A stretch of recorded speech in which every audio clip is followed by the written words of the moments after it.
조선시대부터 시작된 시바지는 법적으로 인정받는 제도였습니다. 주로 세 가지 경우에 이루어졌죠.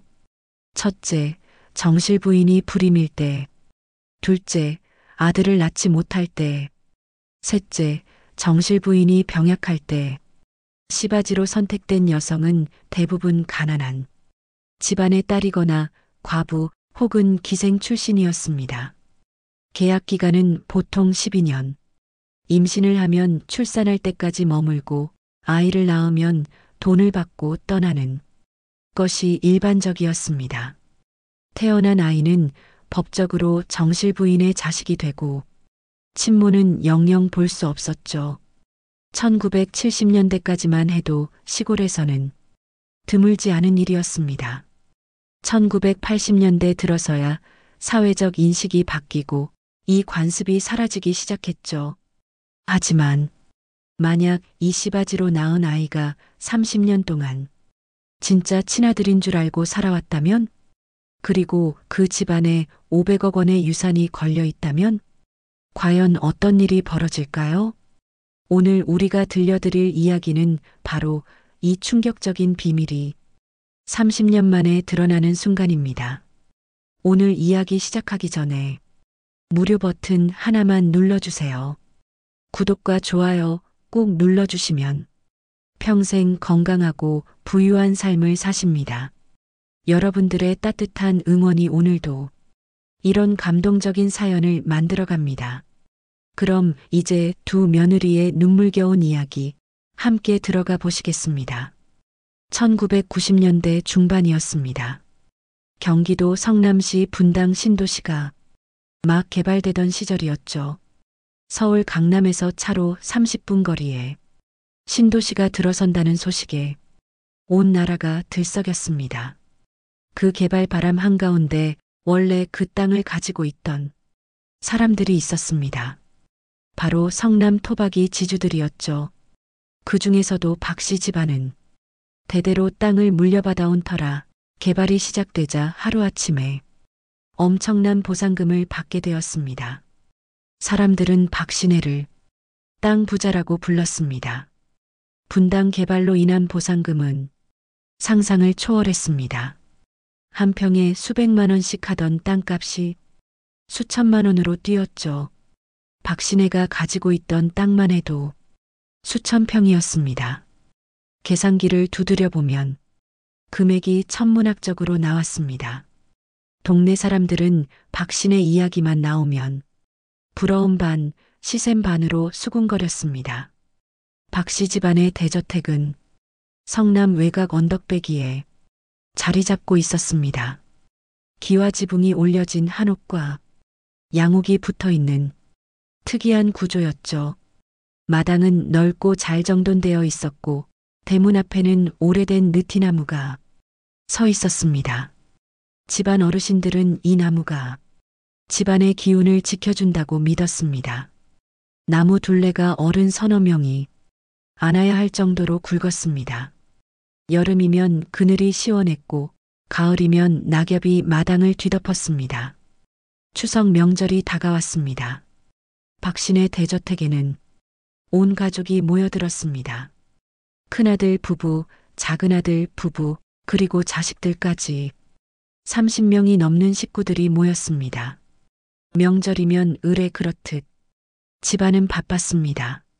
제사상을 차리고 음식을 준비하고 친척들을 맞이하는 일로 하루 종일 정신이 없었죠. 대문 앞에는 차들이 줄지어 서 있었습니다. 서울에서 온 차, 수원에서 온 차, 인천에서 온 차까지 다양했습니다. 집안 어른들은 대문 앞에서 손님들을 맞이했습니다. 이 집의 안주인은 순옥이었습니다. 70이 넘은 나이였지만 여전히 목소리가 크고 기운이 넘쳤습니다. 순옥은 집안의 모든 일을 직접 챙겼습니다.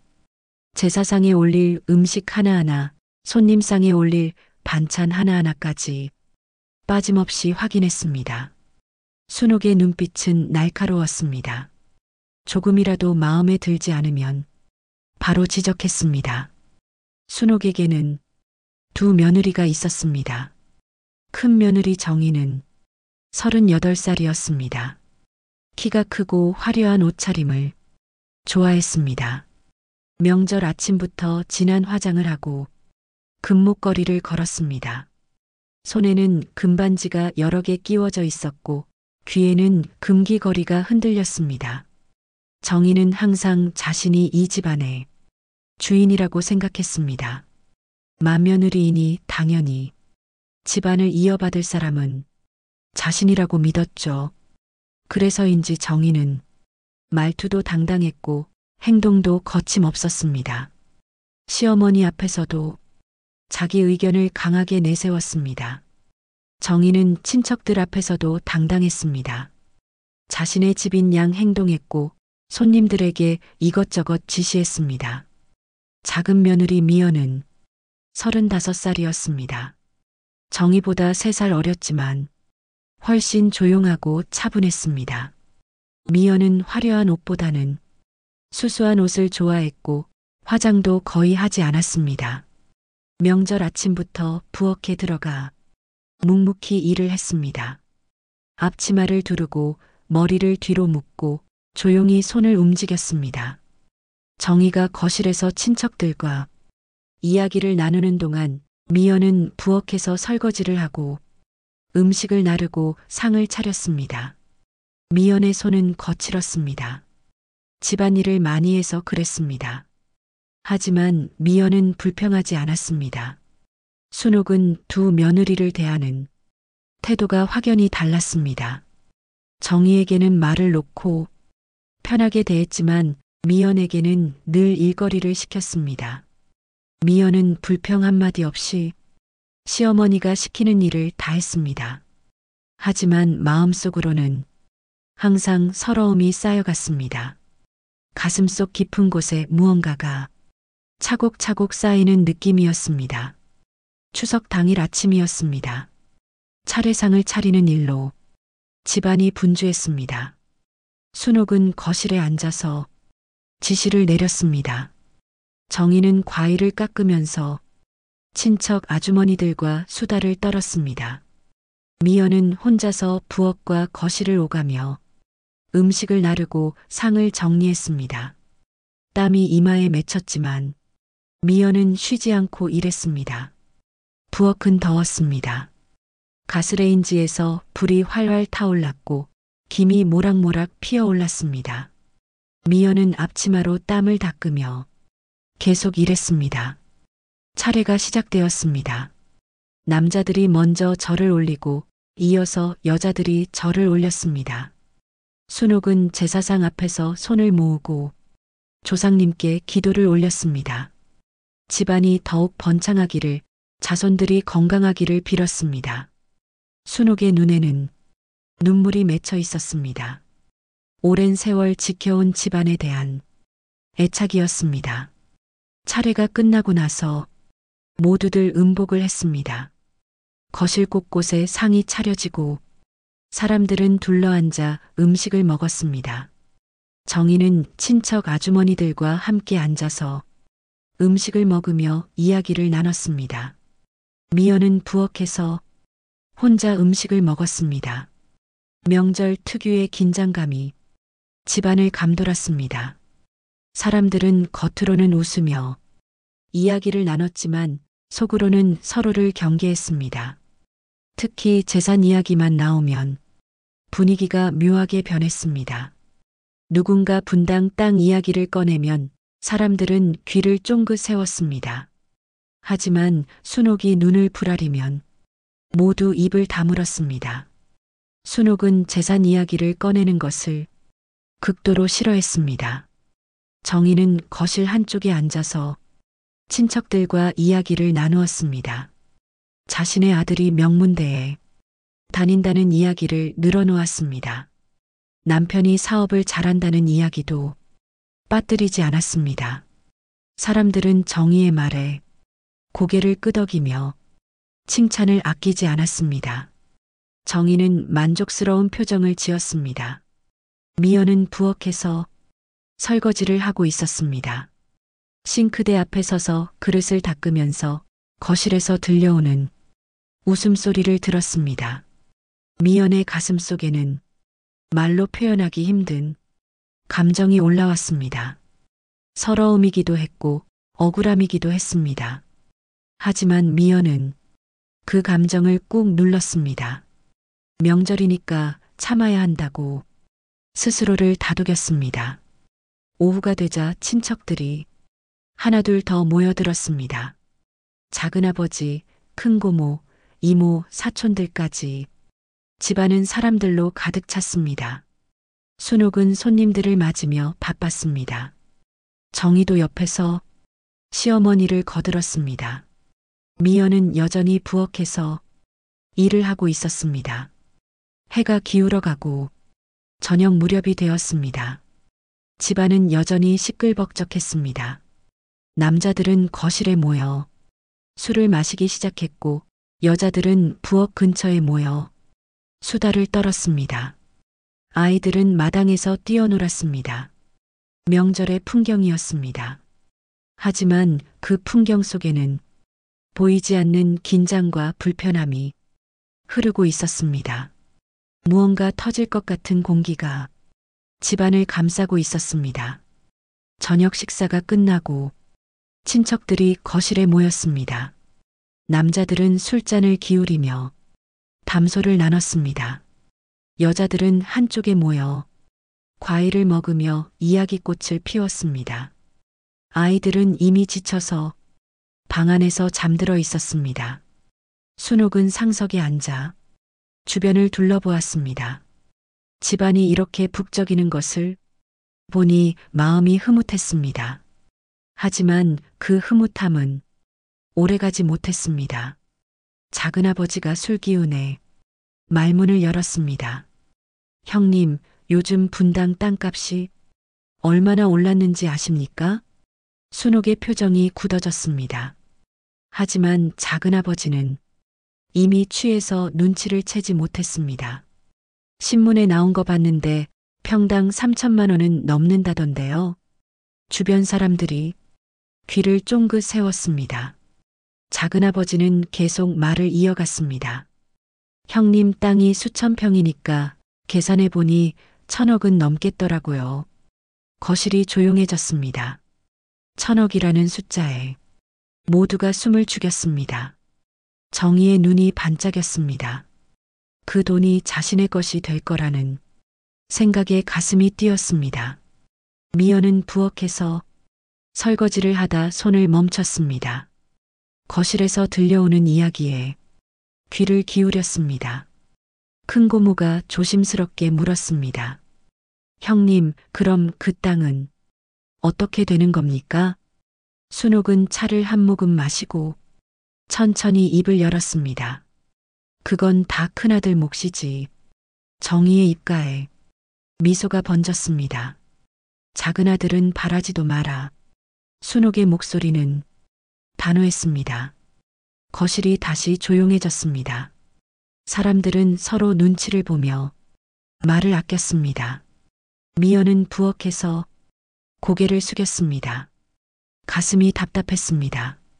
정희는 자리에서 일어나 시어머니 옆으로 다가갔습니다. 어머니, 제가 차 따라 드릴게요. 순옥은 고개를 끄덕였습니다. 정희는 찻잔을 받아들고 시어머니에게 건넸습니다. 그 모습은 마치 이미 이 집의 주인이 된 것처럼 보였습니다. 작은아버지가 다시 입을 열었습니다. 하지만 형님, 둘째도 아들 아닙니까? 순옥의 얼굴이 차갑게 굳었습니다. 큰아들이 맞으니까 당연히 집안을 이어받는 거요. 요즘 세상에 그런 법이 어디 있습니까? 작은아버지는 취기에 목소리를 높였습니다. 둘 다 아들인데 왜 큰아들만 받아야 합니까? 순옥은 찻잔을 탁자에 내려놓았습니다. 내 재산 내가 주고 싶은데 주는데 누가 뭐라 할 수 있소? 작은아버지는 더 이상 말을 잇지 못했습니다. 순옥의 눈빛이 너무 날카로웠습니다. 이모가 분위기를 바꾸려고 다른 이야기를 꺼냈습니다. 하지만 이미 공기는 차갑게 식어버렸습니다. 미연은 부엌에서 눈물을 훔쳤습니다. 남편과 결혼한 지 벌써 15년이 넘었습니다. 그동안 시댁일을 묵묵히 해왔습니다. 하지만 언제나 뒷전이었습니다. 큰 며느리 정희는 항상 앞자리를 차지했습니다. 미연은 언제나 그림자처럼 뒤에 서 있었습니다. 정희가 부엌으로 들어왔습니다. 미연을 보고 비웃듯 말했습니다. 들었어요? 미연은 대답하지 않았습니다. 이 집은 우리 거예요. 작은 며느리가 뭘 하긴 뭐래요. 정희의 목소리에는 오만함이 가득했습니다. 우린 맏며느리니까 당연히 집안을 이어받는 거예요.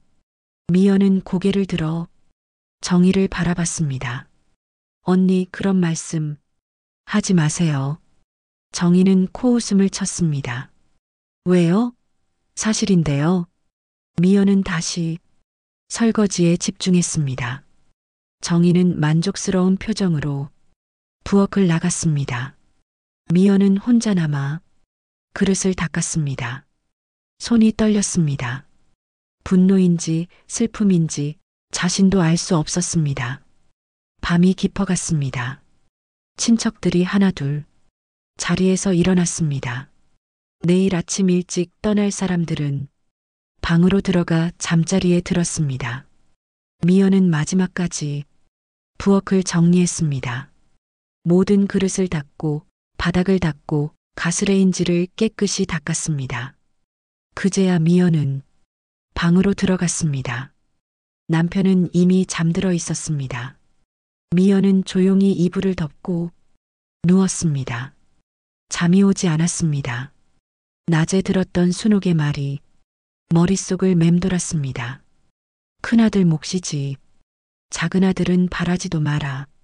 그 말이 가슴에 박혔습니다. 미연은 천장을 바라봤습니다. 어둠 속에서 눈물이 흘러내렸습니다. 다음 날 아침이었습니다. 집안은 다시 분주했습니다. 떠나는 사람들을 배웅하고 남은 사람들 식사를 준비했습니다. 미연은 일찍 일어나 아침 준비를 했습니다. 정희는 늦잠을 자고 9시가 되어서야 일어났습니다. 순옥은 아침상을 받으며 미연에게 말했습니다. 오늘은 친척들 접대하느라 고생했으니 좀 쉬어. 미연은 고개를 숙였습니다. 아닙니다, 어머니. 괜찮아. 오늘은 정희가 할 거야.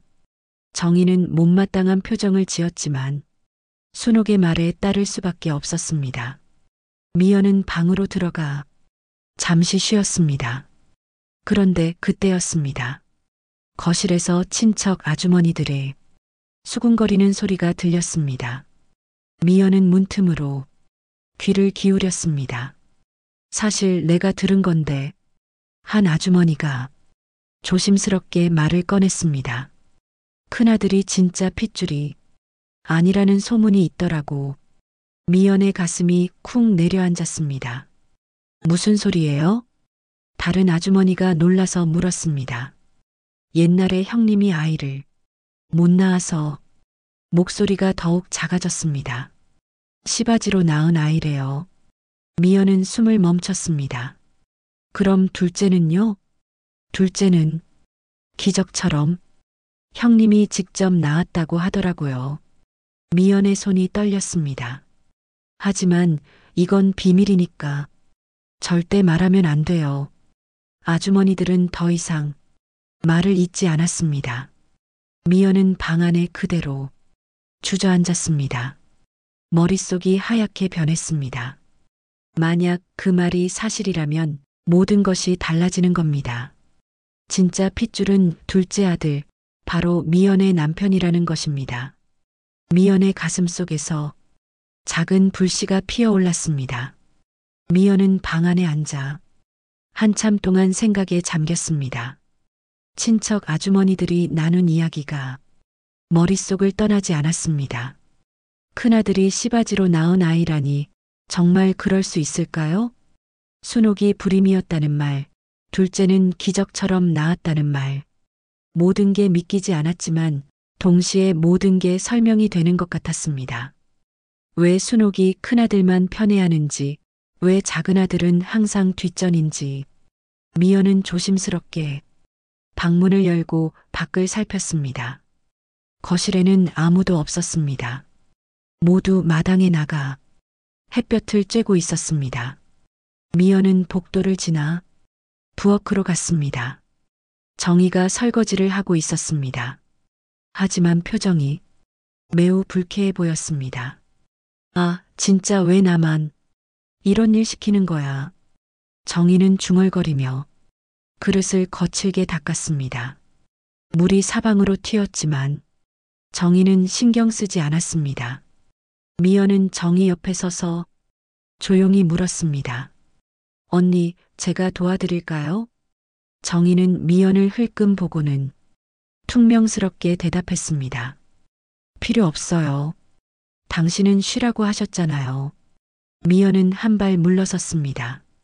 정희는 계속 투덜거렸습니다. 이 집 주인이 될 사람한테 이런 일을 시키다니. 맏며느리가 뭐가 대수라고 설거지까지 시키는 거야. 미연은 아무 말도 하지 않았습니다. 하지만 마음속으로는 이상한 감정이 들었습니다. 과연 정희가 정말 이 집의 주인이 될 수 있을까? 만약 아침에 들은 이야기가 사실이라면 말입니다. 진짜 핏줄이 작은 아들이라면 모든 게 달라지는 거였습니다. 미연은 정희를 바라봤습니다. 저렇게 당당하게 행동하는 정희가 진실을 알게 되면 어떤 표정을 지을까요? 오후가 되자 명절 이틀째의 분위기는 한결 느슨해졌습니다. 친척들 대부분은 떠났고 가까운 친척 몇 명만 남아 있었습니다. 남자들은 거실에 모여 화투를 치기 시작했습니다. 딱딱 소리가 거실에 울려 퍼졌습니다. 큰아들이 고스톱을 외치며 웃음을 터뜨렸습니다. 여자들은 마당에 앉아 과일을 깎으며 이야기를 나눴습니다. 순옥도 마당에 나와 햇볕을 쬐고 있었습니다. 가을 햇살이 따스했습니다. 미연은 부엌 창문 너머로 그 모습을 바라봤습니다. 순옥의 얼굴에는 평소와 다른 표정이 있었습니다. 뭔가 무거운 짐을 진 듯한 그런 표정이었습니다. 순옥은 멀리 하늘을 바라보며 깊은 한숨을 쉬었습니다. 미연은 문득 궁금해졌습니다. 순옥은 정말 아이를 낳지 못했던 걸까요? 그래서 씨바지를 들인 걸까요? 그리고 둘째 아들은 기적처럼 낳은 걸까요? 80년대만 해도 불임은 여자의 잘못이라고 여겼습니다. 아이를 낳지 못하면 집에서 쫓겨나기도 했죠. 순옥도 그런 압박을 받았을 것입니다. 미연은 더 이상 참을 수가 없었습니다. 진실을 알아야 했습니다. 하지만 어떻게 알 수 있을까요? 저녁 무렵이었습니다. 친척들이 모두 떠나고 집안은 조용해졌습니다. 큰아들 부부와 작은아들 부부 그리고 순옥만 남았습니다. 저녁 식사를 마치고 거실에 모여 앉았습니다.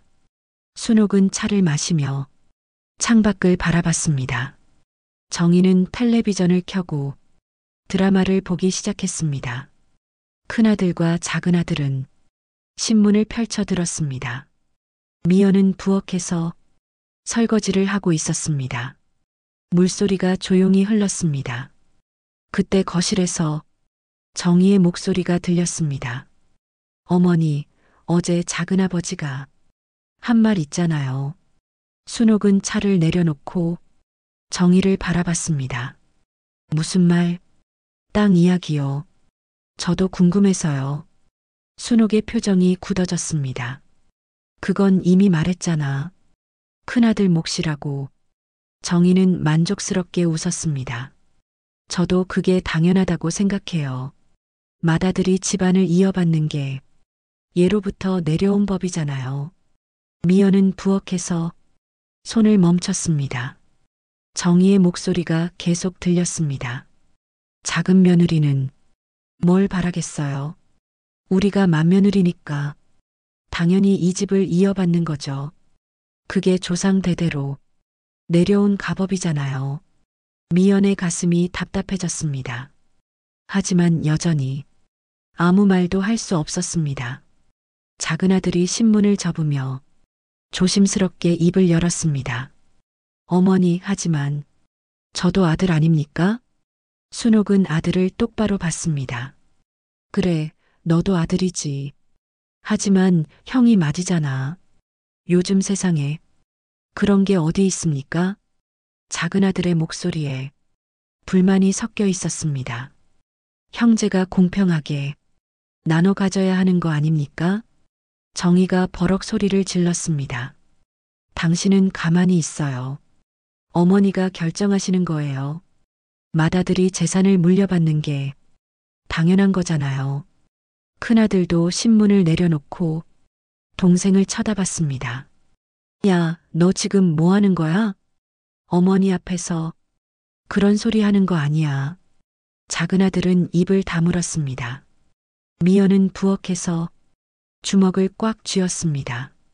남편이 자신의 권리를 주장하는 것조차 정의와 큰아들이 막고 있었습니다. 순옥은 한숨을 쉬며 말했습니다. 이 이야기는 이제 그만하자. 내가 다 알아서 할 거야. 너희들은 걱정하지 말고 각자 살아. 거실이 조용해졌습니다. 정희는 다시 텔레비전에 집중했습니다. 얼굴에는 여전히 만족스러운 표정이 가득했습니다. 큰아들은 다시 신문을 펼쳐 들었습니다. 작은 아들은 고개를 숙이고 아무 말도 하지 않았습니다. 미연은 설거지를 마치고 부엌을 정리했습니다. 바닥을 닦고 행주를 빨고 가스레인지를 깨끗이 닦았습니다. 그리고 조용히 방으로 들어갔습니다. 남편은 이미 잠자리에 누워 눈을 감고 있었습니다. 미연은 남편 옆에 앉았습니다. 여보, 남편이 눈을 떴습니다. 왜? 당신은, 어머니가 당신을 어떻게 생각하시는 것 같아요? 남편은 한숨을 쉬었습니다. 글쎄, 형만 편애하시는 것 같아. 어릴 때부터 그랬어. 형한테는 좋은 거 다 주시고 나한테는 남은 거 주시고. 왜 그럴까요? 남편은 고개를 저었습니다. 모르겠어. 옛날부터 그랬어. 형이 맞으라서 그런가 보다 했지. 미연은 더 이상 묻지 못했습니다. 하지만 마음속으로는 아침에 들은 이야기가 계속 떠올랐습니다. 혹시 그 이야기가 사실이라면 모든 게 설명이 될 것 같았습니다. 순옥이 큰아들을 편애하는 이유, 작은아들을 뒷전으로 미루는 이유. 어쩌면 순옥은 큰아들이 진짜 핏줄이 아니라는 걸 감추려고 더 애를 쓰는 건 아닐까요? 미연은 남편이 잠든 뒤 혼자 생각에 잠겼습니다. 진실을 알아야 했습니다. 명절이 끝나고 일상으로 돌아왔습니다.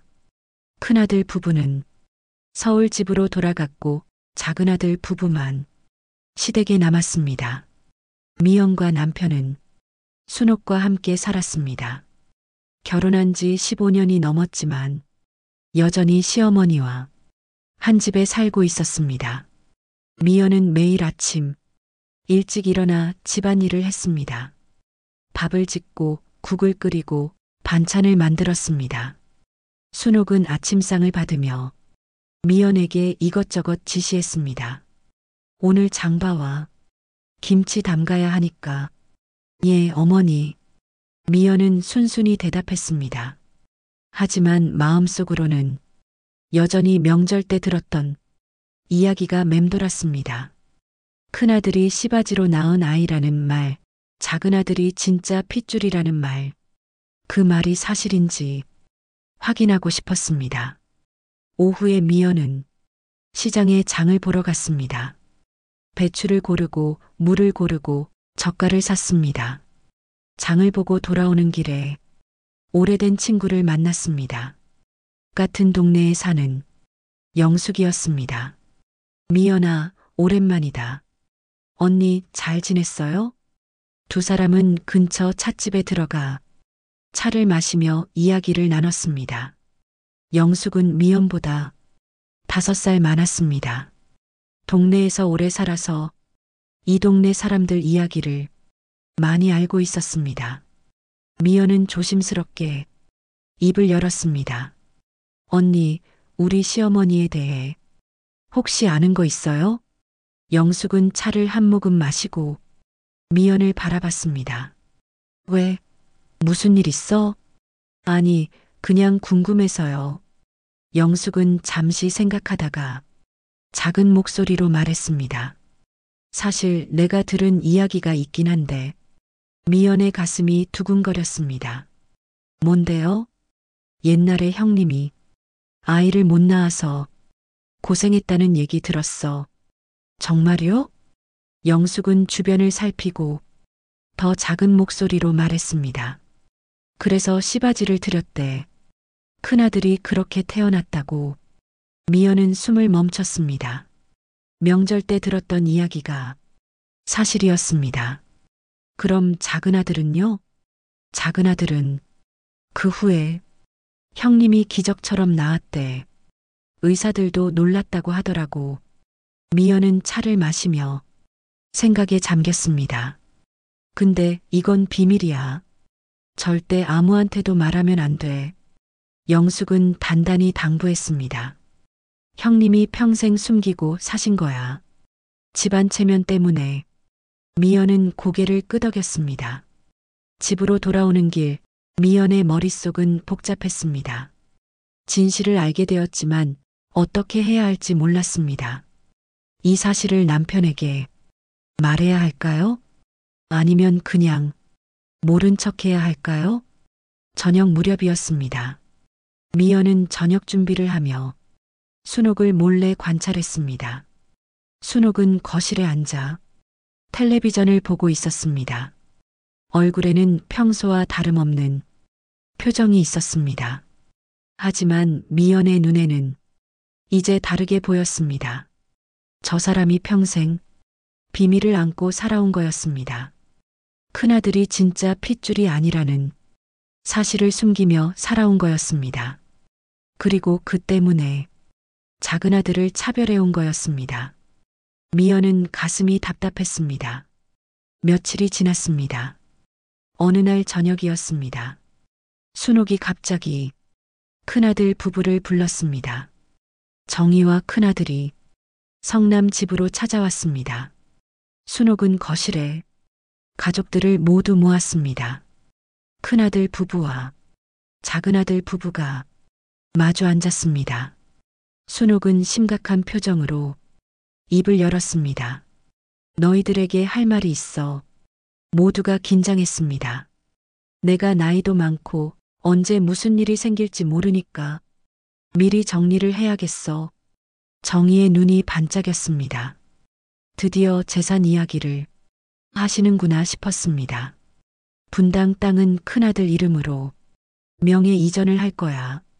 정희는 얼굴에 환한 미소를 띄었습니다. 작은아들은 고개를 숙였습니다. 미연은 주먹을 꽉 쥐었습니다. 작은아들은 이 집을 주마. 순옥의 말에 작은아들이 고개를 들었습니다. 이 집도 제법 크니까 너희들이 살기에 충분할 거야. 하지만 분당 땅에 비하면 이 집은 아무것도 아니었습니다. 분당 땅은 수백억 원이었지만 이 집은 기껏해야 몇억 원 정도였습니다. 1000대 1의 차이였습니다. 정희는 기쁨을 감추지 못했습니다. 어머니, 감사합니다. 큰아들도 순옥에게 절을 올렸습니다. 작은아들은 아무 말도 하지 않았습니다. 미연도 입을 다물고 있었습니다. 하지만 마음속으로는 분노가 치밀어 올랐습니다. 이건 불공평했습니다. 진짜 핏줄은 작은아들인데 왜 큰아들이 모든 걸 가져가야 합니까? 그날 밤이었습니다. 정희와 큰아들이 돌아간 후 미연은 남편과 방에 앉아 있었습니다. 남편은 고개를 숙이고 아무 말도 하지 않았습니다. 미연이 조심스럽게 물었습니다. 여보, 괜찮아요? 남편은 한숨을 쉬었습니다. 어쩔 수 없지. 형이 맞으니까. 하지만 너무 불공평하잖아요. 그래도 어머니 뜻이니까.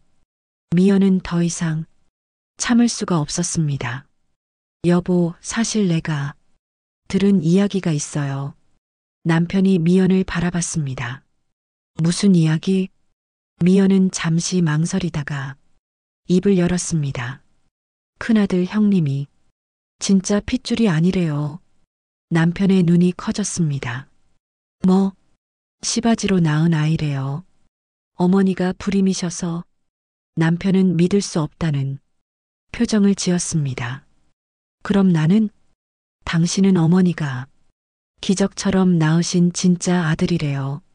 남편은 한동안 말을 잇지 못했습니다. 충격이 너무 컸습니다. 정말 그런 일이? 미연은 고개를 끄덕였습니다. 동네 언니한테 들었어요. 예전부터 있던 소문이래요. 남편은 머리를 감싸쥐었습니다. 모든 게 이해가 되었습니다. 왜 어머니가 형만 편애했는지, 왜 자신은 항상 뒷전이었는지, 어머니는 형이 진짜 핏줄이 아니라는 사실을 감추려고 더 애를 쓴 거였습니다. 그럼 땅은? 남편의 목소리가 떨렸습니다. 진짜 핏줄인 내가 받아야 하는 거 아니야? 미연도 같은 생각이었습니다. 하지만 어떻게 이 사실을 밝혀야 할까요? 두 사람은 밤새 이야기를 나눴습니다. 며칠이 지났습니다. 미연과 남편은 진실을 알게 된 후 잠을 제대로 이루지 못했습니다. 남편은 매일 밤 천장만 바라보며 생각에 잠겼습니다. 자신이 진짜 핏줄이라는 사실, 형이 시바지로 낳은 아이라는 사실, 모든 게 믿기지 않았습니다. 하지만 동시에 모든 게 설명이 되었습니다. 어린 시절부터 형만 좋은 옷을 입었고 자신은 형이 입던 옷을 물려받았습니다. 형은 좋은 학교에 갔고 자신은 그저 그런 학교에 갔습니다. 형은 결혼할 때 성대한 잔치를 벌였고 자신은 조촐하게 식을 올렸습니다. 모든 게 불공평했습니다. 어느 날 아침이었습니다. 순옥이 갑자기 쓰러졌습니다. 미연이 아침밥을 차리고 있는데 거실에서 쿵 소리가 났습니다. 달려가 보니 순옥이 바닥에 쓰러져 있었습니다. 어머니, 미연은 급히 남편을 불렀습니다. 병원으로 급히 옮겼습니다. 의사는 고혈압으로 인한 일시적 실신이라고 했습니다.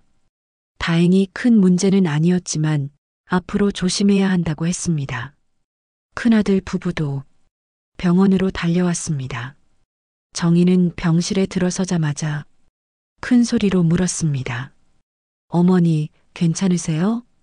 순옥은 침대에 누워 힘없이 고개를 끄덕였습니다. 괜찮아, 별일 아니야. 의사는 일주일 정도 입원해야 한다고 했습니다.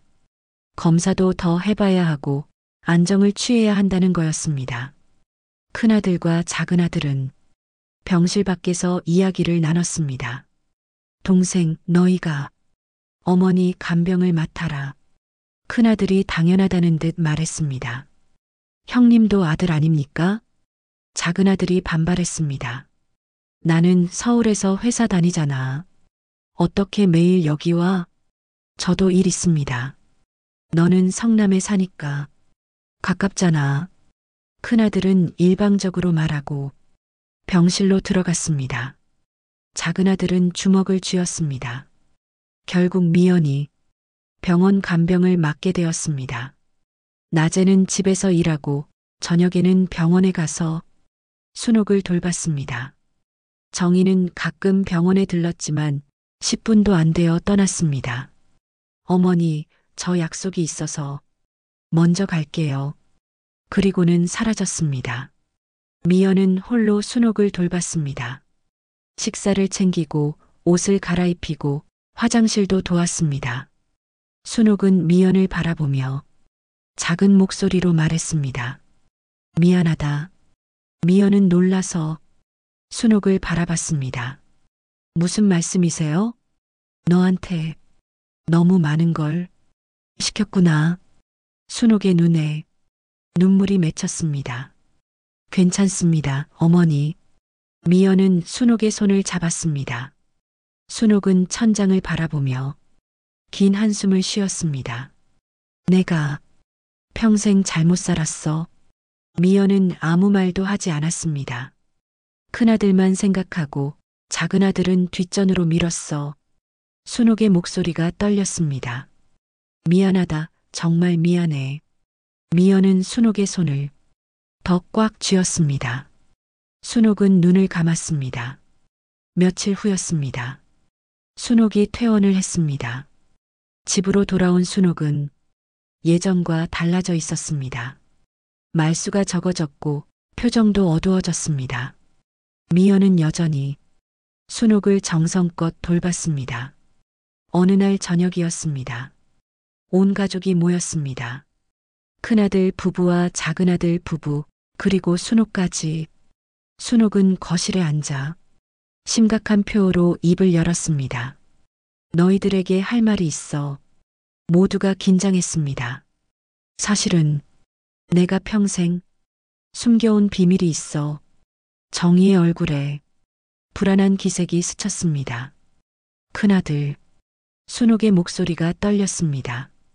큰아들은 내가 낳은 아이가 아니야. 거실이 얼어붙었습니다. 큰아들은 눈이 커졌고 정희는 입을 벌렸습니다.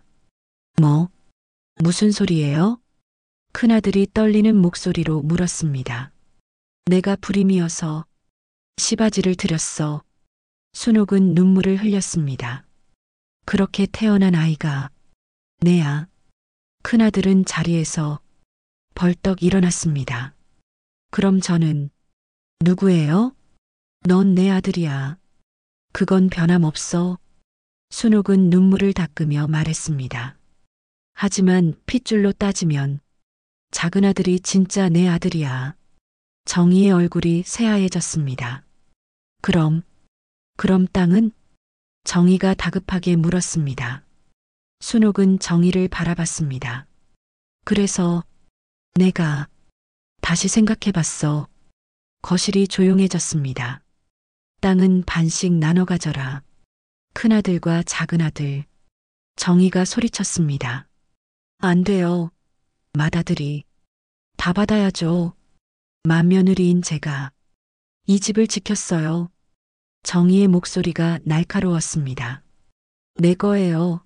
다 내 거라고요. 순옥은 고개를 저었습니다. 아니야.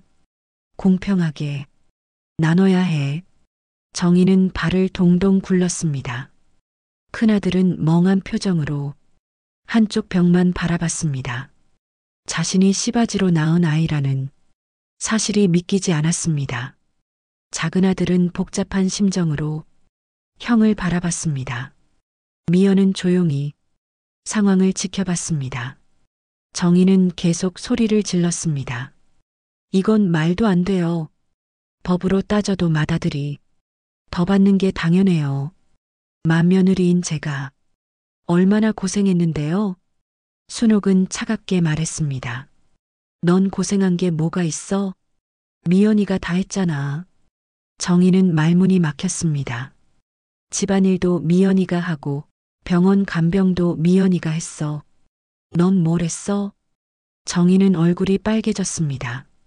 하지만 반박할 말이 없었습니다. 순옥은 결연한 표정으로 말했습니다. 내 결정은 확고해. 땅은 반씩 나눠. 정희는 주저앉으며 울기 시작했습니다. 큰아들은 여전히 멍한 표정이었습니다. 작은아들과 미연은 서로를 바라봤습니다. 드디어 진실이 세상에 드러났습니다. 더 이상 숨길 수 없는 진실이었습니다. 그날 밤 정희와 큰아들은 서울로 돌아갔습니다. 정희는 떠나면서도 계속 울부짖었습니다. 이건 불공평해요. 맏며느리인 제가 받아야 해요. 하지만 아무도 정희의 말에 귀 기울이지 않았습니다. 미연은 창밖으로 떠나는 차를 바라봤습니다. 긴 싸움이 이제 시작되는 것 같았습니다. 며칠이 지났습니다. 정희와 큰아들은 서울 집으로 돌아간 후 연락이 끊겼습니다. 전화도 받지 않고 문자도 답장이 없었습니다. 순옥은 걱정스러운 표정으로 매일 전화를 걸었지만 소용없었습니다. 큰아들이 받질 않네. 순옥은 한숨을 쉬며 전화기를 내려놓았습니다. 미연은 순옥을 위로했습니다. 시간이 지나면 마음을 푸실 거예요. 하지만 순옥의 표정은 여전히 어두웠습니다. 아들에게 진실을 말한 것은 옳은 일이었지만 가슴 한편이 무거웠습니다. 일주일 후였습니다. 갑자기 큰아들과 정희가 성남 집으로 찾아왔습니다. 정희의 얼굴에는 이상한 미소가 걸려 있었습니다. 거실에 모두 모였습니다. 정희는 가방에서 서류 뭉치를 꺼냈습니다. 어머니, 이게 뭔지 아세요? 순옥은 서류를 바라봤습니다. 유전자 검사 결과예요. 정희의 목소리에 자신감이 넘쳤습니다. 큰아들이 정말 어머니 친아들인지 확인했어요. 순옥의 얼굴이 굳었습니다. 결과가 나왔어요. 큰아들은 어머니의 친자식이래요. 정희는 서류를 탁자 위에 펼쳐놓았습니다. 어머니가 착각하신 거예요. 시바지 같은 건 없었어요. 순옥은 서류를 집어들고 천천히 읽어 내려갔습니다. 하지만 이내 고개를 저었습니다. 이건 조작된 거야. 정희가 발끈했습니다. 뭐라고요? 조작이라니요? 나는 알아. 내가 낳지 않았어. 순옥의 목소리는 확고했습니다. 내 몸이 어땠는지 내가 제일 잘 알아. 정희는 코웃음을 쳤습니다. 어머니, 나이 드셔서 기억이 헷갈리시는 거예요. 아니야. 난 확실히 기억해.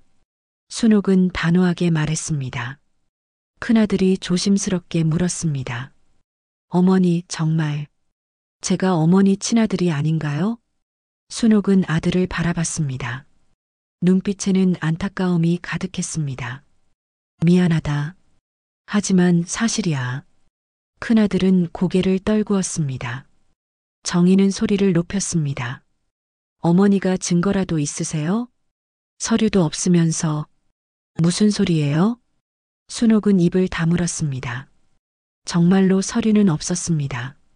80년대에는 그런 것들을 제대로 기록하지 않았습니다. 모든 게 비밀리에 진행됐고 서류도 남기지 않았습니다. 정희는 승리한 듯 웃었습니다. 그럼 어머니 말씀보다 이 유전자 검사 결과가 더 정확한 거 아니에요? 큰아들이 진짜 아들이고 땅도 당연히 큰아들 몫이에요. 미연은 서류를 달라고 했습니다. 천천히 읽어 내려가며 자세히 살펴봤습니다. 뭔가 이상했습니다. 검사기관 이름이 생소했고 도장도 흐릿했습니다. 언니, 이거 어디서 받은 거예요? 미연이 조심스럽게 물었습니다. 병원에서 받았어요. 정희는 당당하게 대답했습니다. 어느 병원이요? 그게 왜 중요해요? 정희의 목소리가 날카로워졌습니다.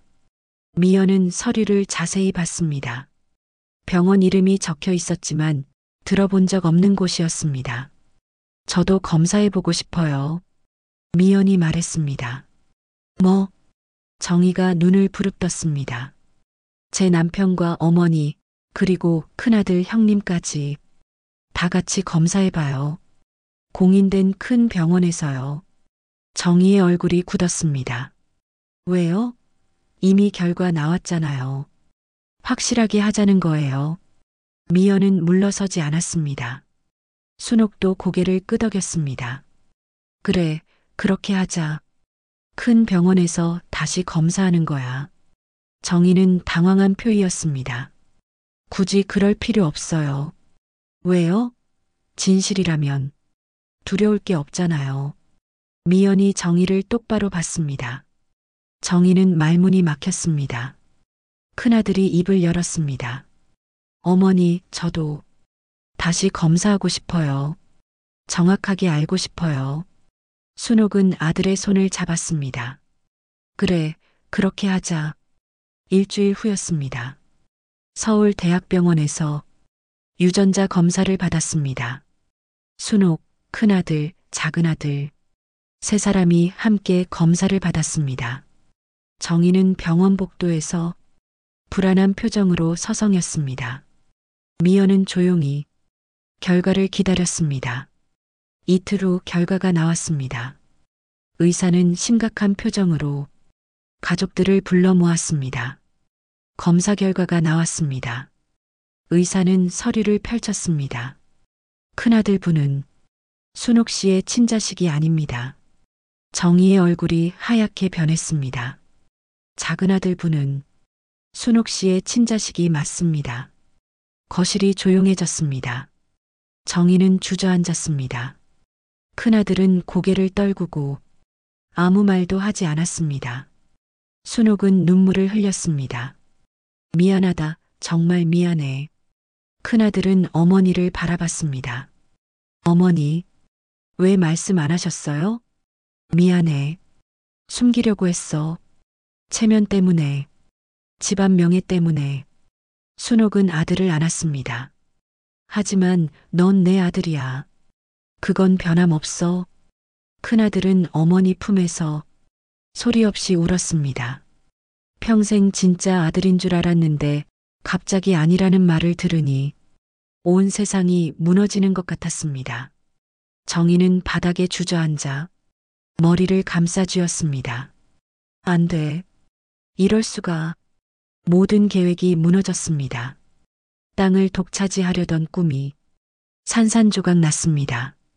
미연은 남편의 손을 잡았습니다. 남편도 미연의 손을 꽉 쥐었습니다. 드디어 진실이 명확하게 밝혀졌습니다. 더 이상 논란의 여지가 없었습니다. 의사는 서류를 건네주며 말했습니다. 이 결과는 법적 효력이 있습니다. 상속 문제에 참고하시면 됩니다. 정희는 일어서서 황급히 병원을 나갔습니다. 큰아들은 한참 동안 자리에서 일어나지 못했습니다. 순옥은 큰아들의 등을 쓰다듬으며 말했습니다. 넌 내가 키운 아들이야. 그건 누구도 부정할 수 없어. 큰아들은 고개를 끄덕였습니다. 하지만 마음의 상처는 쉽게 아물지 않을 것 같았습니다. 집으로 돌아오는 길, 미연과 남편은 조용히 차를 몰았습니다.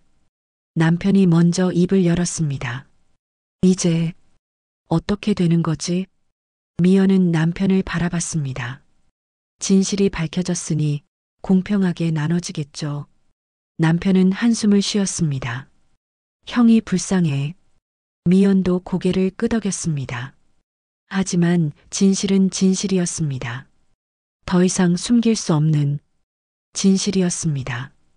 유전자 검사 결과가 나온 후 일주일이 지났습니다. 순옥은 변호사 사무실로 가족들을 불러 모았습니다. 큰아들 부부와 작은아들 부부 모두 한자리에 모였습니다. 변호사는 중년의 남자였습니다. 검은 양복을 입고 안경을 쓰고 있었습니다. 유언장 작성을 도와드리러 오셨다고 들었습니다. 변호사가 순옥을 보며 말했습니다. 순옥은 고개를 끄덕였습니다. 네, 제 재산을 정리하고 싶어서요.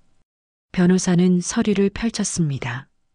현재 보유하신 재산이 분당 땅 수천 평과 성남 주택 한 채, 그리고 예금이 있으시군요. 순옥은 확인했습니다. 분당 땅은 현재 시세로 얼마 정도 됩니까? 대략 500억 원 정도 되실 겁니다. 변호사의 말에 정희가 숨을 죽였습니다.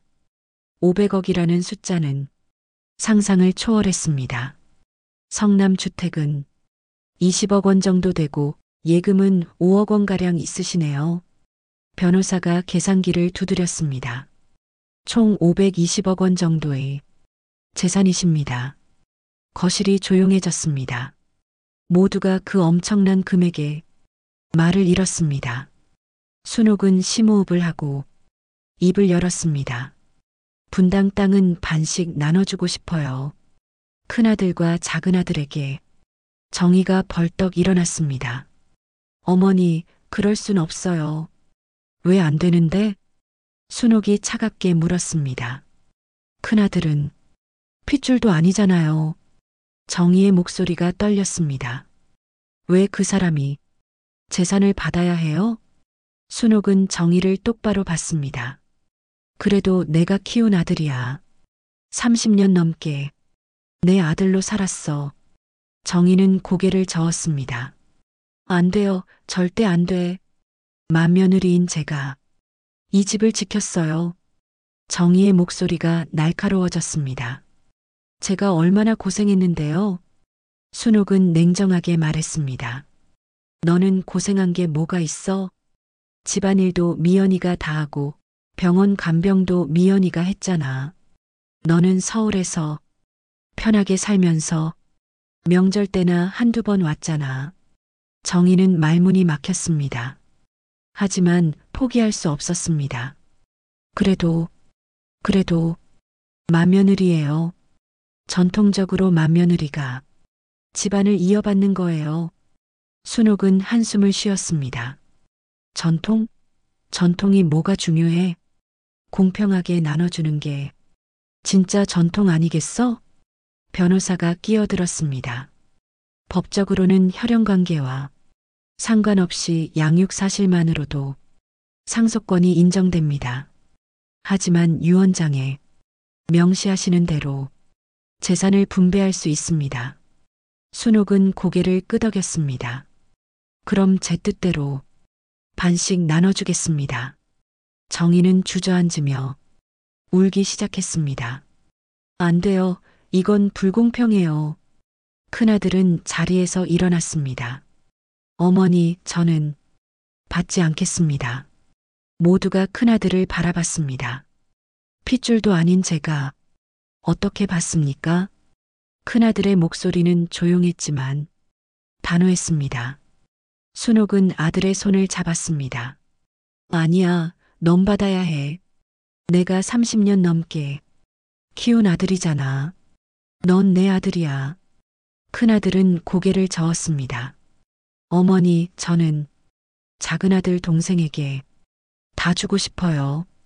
진짜 핏줄인 동생이 받아야 해요. 작은아들이 일어났습니다. 형님, 그러지 마세요. 형님도 우리 집안 아들이에요. 두 형제는 서로를 바라봤습니다. 오랜 세월 함께 자란 형제였습니다. 비록 피는 섞이지 않았지만 정은 섞여 있었습니다. 순옥은 두 아들을 보며 눈물을 흘렸습니다. 너희들 고맙다. 변호사가 조심스럽게 말했습니다. 그럼 어떻게 하시겠습니까? 순옥은 생각에 잠겼습니다. 잠시 침묵이 흘렀습니다. 그리고 순옥은 결심한 듯 입을 열었습니다. 분당 땅은 반씩 나눠주겠어요.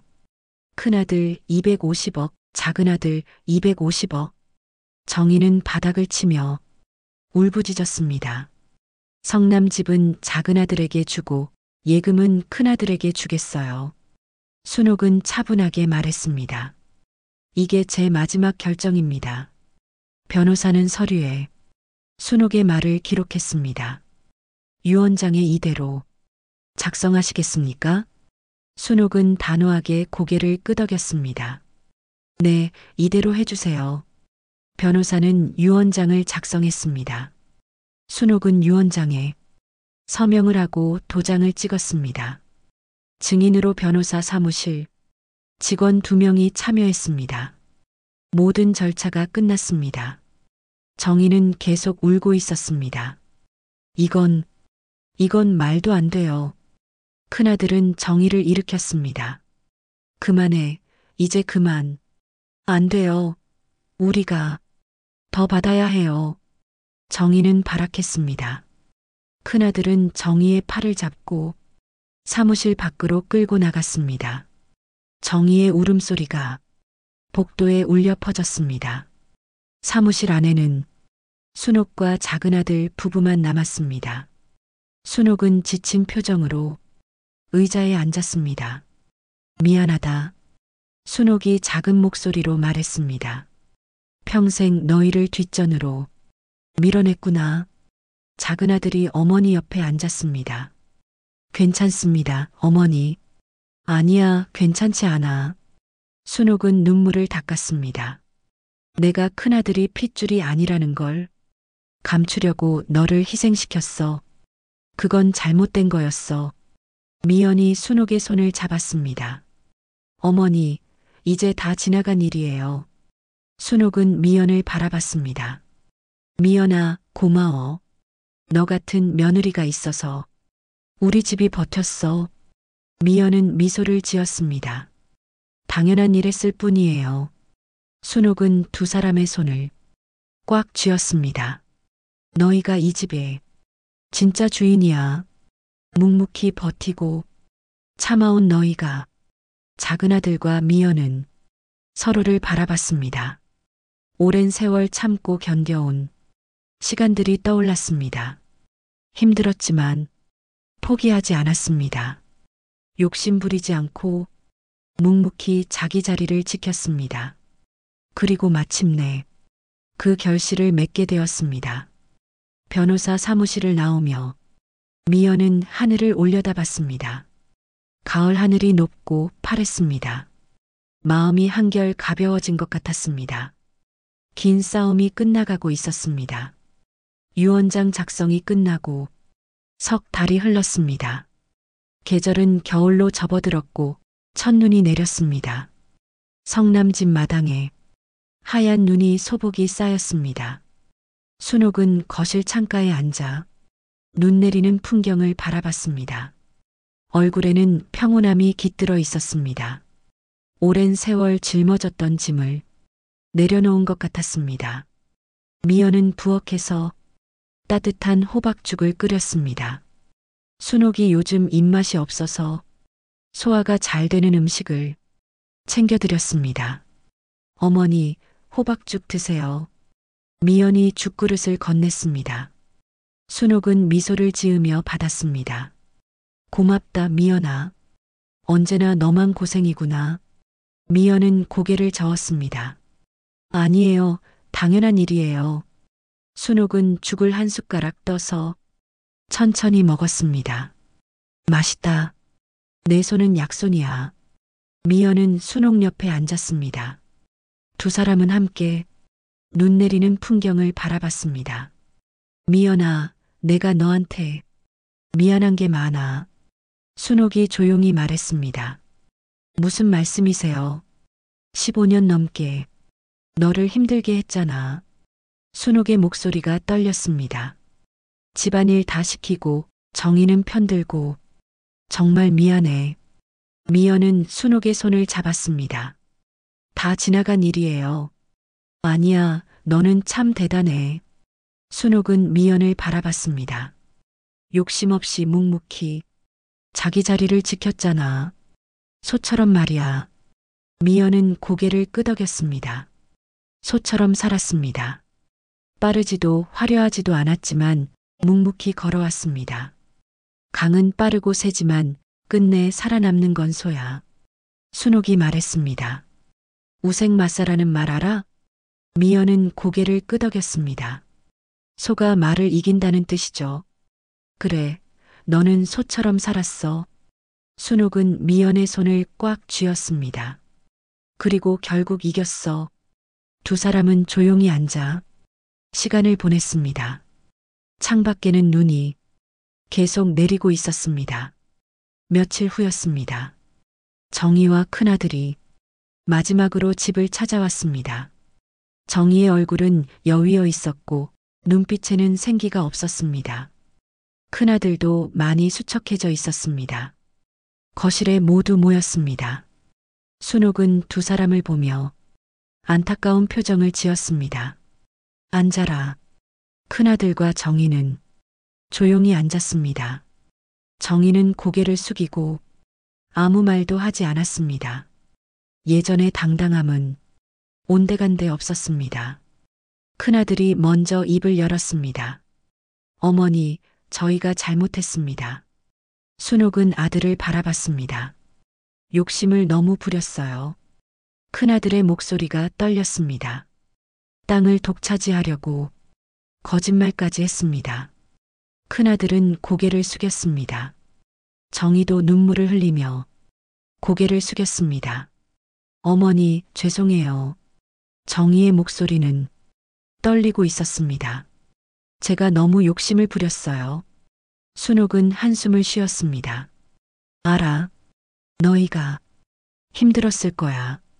하지만 욕심이 너희를 망쳤어. 큰아들과 정희는 아무 말도 하지 못했습니다. 순옥은 차분하게 말했습니다. 유언장은 이미 작성했어. 바꿀 생각 없어. 정희는 고개를 끄덕였습니다. 알아요, 어머니. 저희가 잘못했어요. 큰아들이 순옥을 바라봤습니다. 어머니, 그래도 저는 어머니 아들이죠? 순옥의 눈에 눈물이 맺혔습니다. 물론이지. 넌 영원히 내 아들이야. 순옥은 큰아들을 안았습니다. 핏줄은 중요하지 않아. 함께 산 시간이 더 소중해. 큰아들은 어머니 품에서 소리 없이 울었습니다. 작은아들도 형에게 다가갔습니다. 형님, 저도 형님을 형님으로만 생각해요. 큰아들은 동생의 손을 잡았습니다. 미안해, 동생. 너를 너무 무시했어. 작은아들은 고개를 저었습니다. 괜찮습니다, 형님. 두 형제는 서로를 껴안았습니다. 오랜 세월의 갈등이 조금씩 녹아내리는 것 같았습니다. 미연은 그 모습을 보며 조용히 미소 지었습니다. 정희도 미연에게 다가왔습니다. 미연 씨, 미안해요. 정희는 고개를 숙였습니다. 제가 당신을 너무 무시하고 무례하게 대했어요. 미연은 정희의 손을 잡았습니다. 괜찮아요, 언니. 다 지나간 일이에요. 정희는 눈물을 흘렸습니다. 당신은 정말 대단해요. 저 같으면 못 참았을 거예요. 미연은 정희를 안아주었습니다. 우리 이제 다시 시작해요. 그날 저녁 온 가족이 함께 저녁 식사를 했습니다. 오랜만에 집안에 웃음소리가 가득했습니다.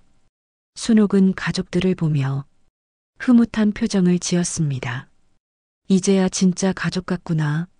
모두가 고개를 끄덕였습니다. 식사 후 거실에 모여 차를 마셨습니다. 순옥은 미연을 보며 말했습니다. 미연아, 너는 이 집이 진짜 주인이야. 묵묵히 버티는 자만이 살아남는다는 걸 증명했어. 미연은 겸손하게 웃었습니다. 우생마사라는 말이 딱 너를 위한 말이야. 순옥의 말에 모두가 고개를 끄덕였습니다. 시간이 흘러 이듬해 봄이 왔습니다. 분당 땅 일부가 매각되었고 형제는 각자의 몫을 받았습니다. 정희와 큰아들은 서울에서 조용히 살았습니다. 더 이상 욕심을 부리지 않았고 만족하며 살았습니다. 미연과 작은아들은 순옥과 함께 성남 집에 살았습니다. 미연은 여전히 집안일을 돌보며 살았습니다. 하지만 이제는 마음이 편했습니다. 인정받고 있다는 느낌, 자신의 자리를 찾았다는 느낌, 그것만으로도 충분했습니다. 어느 봄날 오후였습니다. 미연은 마당에 나와 꽃을 심고 있었습니다. 순옥이 대문 앞 느티나무 아래 앉아 미연을 바라봤습니다. 미연아, 내 어머니, 고맙다. 순옥의 목소리는 따뜻했습니다. 내가 있어서 이 집이 지켜졌어. 미연은 흙을 털며 일어났습니다. 순옥에게 다가가 옆에 앉았습니다. 강은 빠르고 세지만 끝내 살아남는 건 소지. 순옥이 다시 한번 말했습니다. 너는 소처럼 살았어. 그리고 이겼어. 미연은 느티나무를 올려다봤습니다. 오래된 나무는 여전히 그 자리에 서 있었습니다. 세월이 지나도 변하지 않는 것처럼 미연도 자신의 자리를 지켰습니다. 우생마사, 소가 말을 이긴다. 욕심으로는 강을 건널 수 없습니다. 묵묵히 버티는 자만이 살아남는 법입니다. 미연은 그것을 몸소 증명했습니다. 그리고 그것이 미연의 이야기였습니다. 오늘 사연은 500억 유산을 둘러싼 두 며느리와 30년간 비밀을 숨겨온 시어머니, 그리고 그들이 찾아낸 진실과 화해의 이야기였습니다. 화려하고 욕심 많았던 맏며느리 정희, 묵묵히 참고 견뎌온 작은 며느리 미연. 정희는 모든 것을 독차지하려 했지만 결국 욕심이 자신을 망쳤습니다. 미연은 아무것도 바라지 않았지만 묵묵히 버티며 자기 자리를 지켰고 결국 인정받게 되었습니다. 저는 이 이야기를 통해 우생마사의 진정한 의미를 전하고 싶었습니다. 소가 말을 이긴다. 빠르고 화려한 말처럼 살 수는 없어도 느리지만 묵묵한 소처럼 살아간다면 결국 더 멀리, 더 오래 갈 수 있다는 것. 욕심으로는 강을 건널 수 없습니다. 묵묵히 버티는 자만이 살아남는 법입니다. 그리고 아무리 오랫동안 숨긴 비밀도 언젠가는 드러나게 되어 있습니다. 시어머니 순옥은 30년간 시바지의 비밀을 숨겼지만 결국 진실은 밝혀졌습니다. 하지만 순옥은 용기를 내어 진실을 고백했고 잘못을 바로잡았습니다. 그것만으로도 충분히 용서받을 수 있었습니다. 사람의 가치는 핏줄이나 출신으로 결정되지 않습니다. 어떻게 살아왔고 어떤 마음으로 하루하루를 보냈는가. 그것이 진짜 중요한 것입니다. 미연은 화려하지 않았지만 15년 넘게 묵묵히 집안을 지켰습니다. 그 시간이 미연을 진짜 주인으로 만들었습니다. 여러분도 지금 누군가에게 무시당하거나 뒷전으로 밀린다고 느끼시나요? 포기하지 마세요. 소처럼 묵묵히 걸어가세요. 빠른 말들이 앞서가는 것처럼 보여도 결국 살아남는 건 소입니다. 느려도 괜찮습니다. 화려하지 않아도 괜찮습니다. 묵묵히 자기 자리를 지키는 것. 그것이 가장 강한 힘입니다.